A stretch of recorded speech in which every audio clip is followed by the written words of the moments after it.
pertama-tama kami dari gugus mohon maaf karena sampai dengan hari ini kembali kita ikuti penambahan kasus konfirm, dan ini juga akan menambah daftar panjang penderita COVID di Kabupaten Pacitan. Hari ini terdapat 2 tambahan kasus konfirm. Yang pertama berasal dari Kembang, Pacitan, dan ini merupakan cucu dari konfirm yang dirawat di Madiun, yang sempat sembuh kemudian meninggal. Nah, bersama dengan ini juga saya klarifikasi bahwasanya meninggalnya konfirm yang Kembang yang dirawat di Madiun itu bukan karena COVID. COVID-nya sudah negatif 2 kali, berarti sudah sembuh. Tapi karena memang penyakit penyertanya. Atau komorbidnya apa? Komorbidnya macam-macam, diabetes mellitus sama komplikasi. Umur masih 15 tahun, laki-laki. Yang kedua, baru sore tadi kita terima yang konfirm masih bayi. Usia?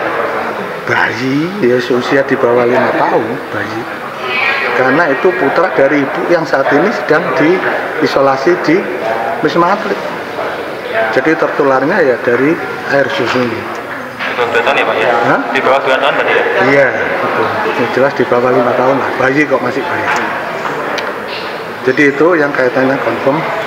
Kemudian yang sembuh ada 2 dari Temboro, yaitu dari Nawangan, tepatnya Pakis Baru, dan dari Lorok. Totalnya berapa yang sembuh Pak? Yang sembuh sampai saat ini, yang sembuh total berapa ya? 14 tambah 2, 16. Temboro tadi sudah habis Pak sekarang? Temboro masih 4, masih ada celengan 4. Jadi dengan senyampang seperti ini, kembali lagi gugus hanya bisa berharap masyarakat yang pertama jangan takut, tapi tetap waspada. Kemarin beredar berita di medsos, ada tim gugus yang positif swab tapi melakukan RDT pada petugas KPU. Melalui forum ini saya jelaskan, ketika petugas menggunakan APD lengkap dan yang diperiksa menggunakan masker, insya Allah tidak ada transmisi, aman.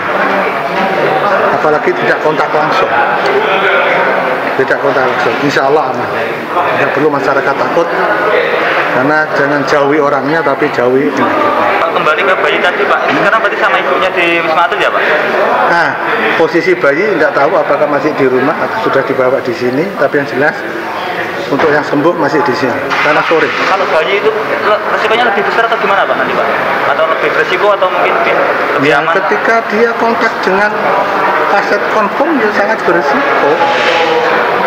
Ini harus dipisahkan, tapi dipisahkan kan tidak bisa karena masih menyusui. Ya kalau menyusui kan berarti usianya belum 1 tahun. Terus langkahnya gimana Pak nanti? Jenis tadi yang konfirm itu 1 atau 2 tambah 1 sore menjelang maghrib. Yang sembuh 2 tetap. Jadi nanti gimana Pak itu Pak? Ya tetap disatukan di ruangnya yang dulu COVID confirm nomor 1. Lebih luas ya Pak ya? Lebih luas, lebih leluasa dalam menyusui dan sebagainya. Pak, memastikan saja orang tua bayi itu baru PDP atau sudah konfirm? Nah, sudah confirm. Yang kemarin diumumkan bersamaan 4 atau 5 itu. Kodenya orang tuanya itu kodenya berapa Pak? Pasien berapa kodenya Pak? Coba amal kode, aku gak hafal, angka ikut aja gak hafal lah kode. Berarti yang istri kemarin yang juga positif itu Pak? Kenapa? Istri yang kemarin positif itu atau bukan? Oh beda. Berarti bukan yang balita Kalau itu kemarin kan ya? dari Lorok, ingat saya, kalau itu dari Lorok, istri yang apa? Yang security pertama kali. Pak, tambah lagi semoga Bapak bisa Pak, ini anggarannya Pak, ini kan tambah terus ya Pak. Sebenarnya anggarannya di bulan berapa sih Pak untuk mencukupi kebutuhan para pasien ini Pak? Nah kalau anggaran saya tidak tahu persis ya, tapi yang jelas untuk penanganan COVID tidak hanya dari sisi kesehatan, dari semua aspek terdampak itu APBD menyiapkan 40 tempat. Di tahap berapa nih? Tahap berapa? Ini memasuki tahap yang kedua. Tahap kedua. Tahap pertama kan kemarin sampai 29 Mei. Tapi ini kan sudah masuk skenario. Jadi skenario kita ada sampai 29 Mei, tahap kedua sampai 31 Agustus, tahap ketiga sampai 31 Desember. Yang lain? Terkait adanya koreksi Pergub tadi Pak, yang bisa disampaikan. Iya. Koreksi Pergub dari 56 ke 57. Yang pertama di 56 pasal 5 disebutkan di situ kerumunan maksimal 10 orang. Nah, di Pergub 57 itu diperbaiki, lebih dari itu harus mendapatkan rekom dari gugus tugas. Tujuannya apa, jumlahnya apa, nanti gugus tugas sama rekom. Contoh seperti apa? Lempar-lemparan kemarin, semprotan. Itu awalnya kan banyak, tapi memang di scrub menjadi sangat minimal. Nah, termasuk itu. Tapi yang jelas hindari kerumunan, termasuk resepsi pernikahan masih belum boleh.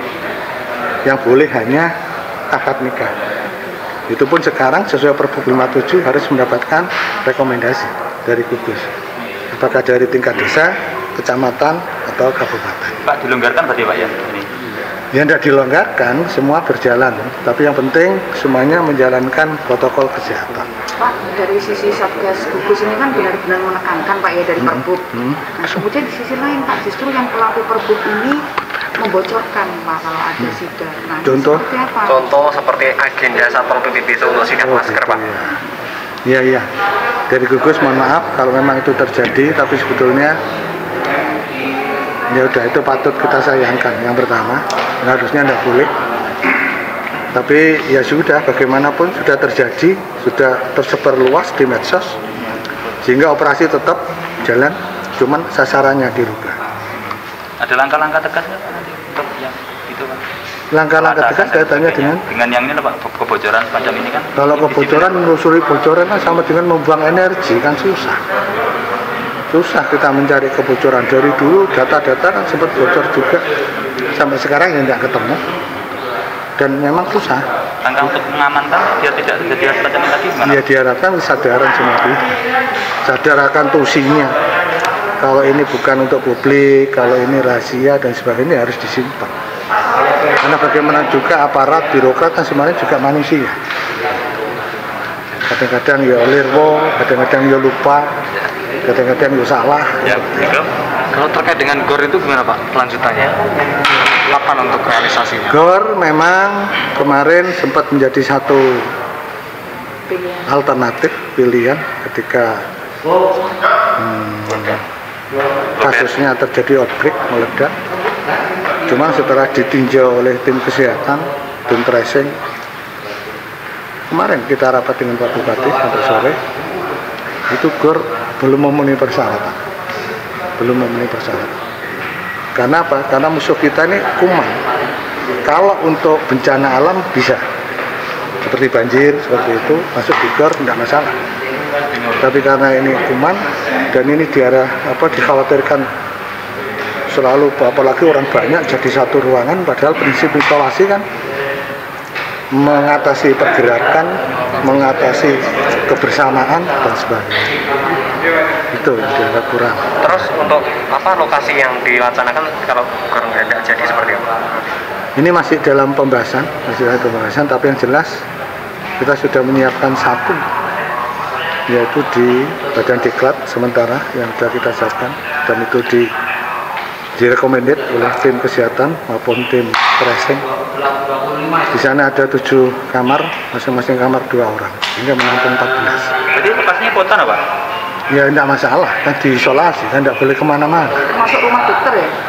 Termasuk rumah dokter juga digunakan untuk tenaga kesehatan dan sebagainya. Jadi sama, jangan takut terhadap orangnya, tapi takutlah terhadap penyakitnya.